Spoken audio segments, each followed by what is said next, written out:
Karena setiap orang yang pada akhirnya menganut agama Kristen itu harus berdasarkan pengalaman spiritual bersama dengan Tuhan. Karena Tuhan bilang, bukan kamu yang memilih aku, tetapi akulah yang memilih kamu.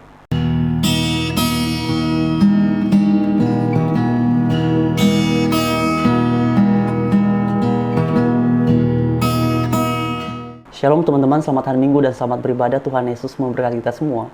Dan beberapa saat yang lalu saya dapat satu video terkait dengan kesaksian seorang mualaf, dan karena itu mari kita simak sama-sama.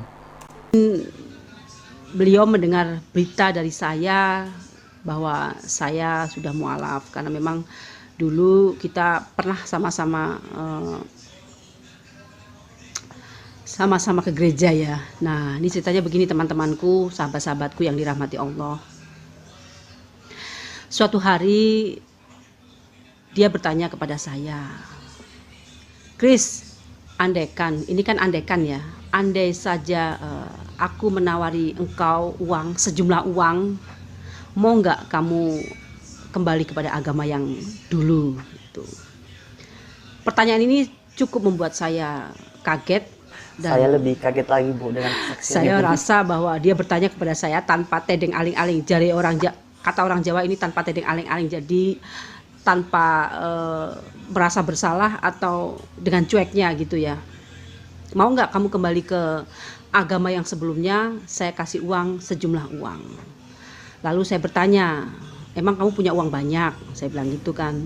Ada, katanya gitu kan. Oke, saya mau tanya, memangnya kamu mau kasih berapa sama saya? Saya tanya seperti itu ya. Lalu sahabat saya ini menyebutkan nominal. Ini beliau mempersiapkan cerita. Kalau aku kasih kamu 500 juta gimana? Ya? Saya sempat kaget. Banyak uang juga ya kamu, saya bilang gitu kan. Itu cukup, uang segitu bagi saya sedikit, kata saya gitu. Pura-pura saya bagi saya sedikit, karena kalau di daerah kami di Jogja itu 500 juta itu mungkin kalau untuk membeli rumah di daerah di tengah-tengah kota itu belum dapat, karena memang rumah di daerah Jogja itu sangat mahal. 1 meter itu bisa mencapai 20 juta, 20 hingga 50 juta, apalagi dekat kawasan Malioboro. Lalu saya bilang sama dia, kayaknya belum bisa kalau buat beli rumah di tengah-tengah kota. Mungkin di pinggiran kota mungkin bisa ya.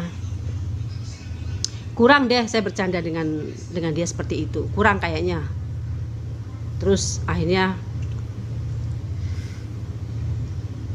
dia menaikkan harga 1M. Wow. Gimana kalau 1M? Lalu saya bertanya kepada dia, jangan andai-andai, kamu punya uang nggak? Saya bilang gitu. Saya punya uang segitu, katanya. Jadi misalkan ini saya tawarin kamu uang segitu, kamu mau nggak balik ke agama yang dulu? Terus saya bilang ke dia, uang 1M buat apa ya? Gitu. Misalkan uang itu ada di tangan saya mau beli apa? Gitu.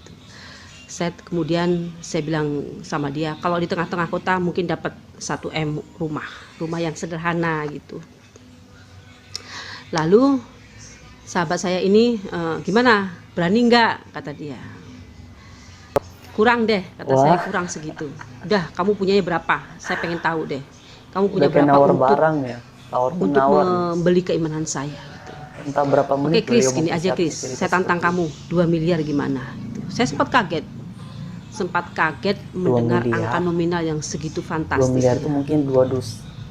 Ini kali yang saya bilang ke dia, 2M kayaknya cukup buat beli rumah, buat beli mobil, membuka usaha dan lain-lain. Kayaknya masih ada sisa untuk ditabung. Tentu uang segini cukup banyak ya.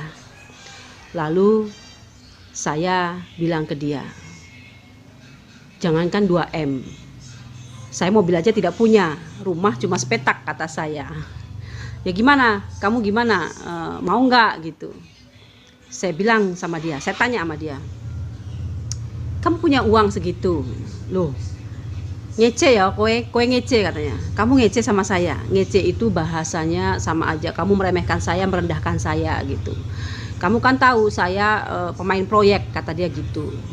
Ya memang saya tahu bahwasanya orang-orang yang bermain di proyek itu biasanya sangat mudah untuk mendapatkan uang gitu. Jadi kalau pemain proyek itu biasanya kalau dia menang tender memang yang didapatkan mungkin uangnya banyak sekali. Jadi akhirnya saya percaya sama dia gitu. Terus gimana Chris?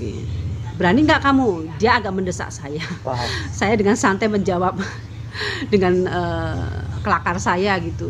Ya kamu ini gimana sih kata. Kamu bercanda, saya bilang gitu. Enggak, saya serius gitu. Akhirnya karena saya melihat sifat dia yang memang dari kita sekolah gitu, dia orangnya serius, jarang bercanda, jarang tertawa bahkan orangnya gitu. Saya akhirnya mungkin dia benar gitu. Nah akhirnya oke deh, kasih saya waktu 24 jam kata saya. Kenapa harus kasih waktu kata dia gitu. Loh saya kan harus berpikir dulu gitu. Kamu itu dikasih dunia, dikasih uang, kenapa harus berpikir gitu. Orang lain pada minta uang, orang lain pada nyari uang susah, kamu dikasih dengan mudah, kenapa harus banyak berpikir kata dia gitu.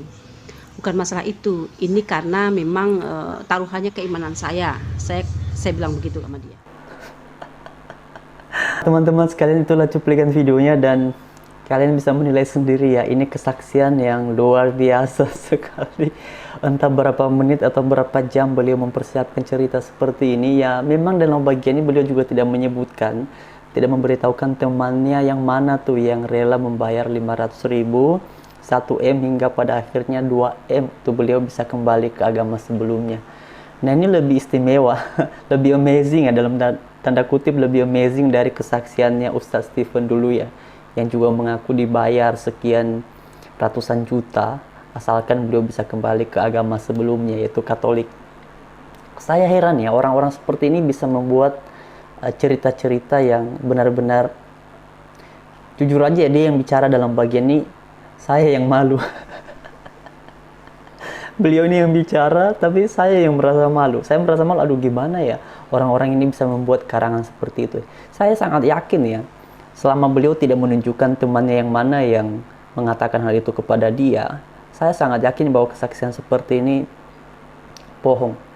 Saya sangat yakin itu bohong. Kecuali kalau beliau bisa menunjukkan bahwa, oh ini loh teman saya yang rela bayar saya 500.000, 1M sampai 2M untuk bisa kembali ke agama sebelumnya. Ya teman-teman bisa menilai sendirilah. Sejak kapan sih orang di dalam agama Kristen ketika kemudian keluar, lalu ayo kamu balik lagi, supaya kamu mau balik ya dikasih uang lah sekian. Siapa yang mau kasih itu? Emang kamu siapa sih mualaf? Kamu siapa, ngapain diminta-minta kembali ke agama Kristen? Buat apa? Karena itu pada kesempatan ini teman-teman, ya sebenarnya ini hanya sekedar hiburan kita aja sih ya, kita tonton sama-sama kesaksian yang luar biasa dari seorang yang menjadi mualaf ini. Ya saya harap teman-teman terhibur mendengar kesaksian beliau ini dan selamat tertawa bagi kalian semua. Oke teman-teman, sekian untuk bagian ini. Saya tidak mau berkomentar banyak karena saya sudah sangat yakin bahwa teman-teman pun juga sudah paham bahwa cerita seperti ini ataupun kesaksian seperti ini ya sangat tidak mungkin lah. Karena memang di dalam agama Kristen siapa sih yang mau bayar?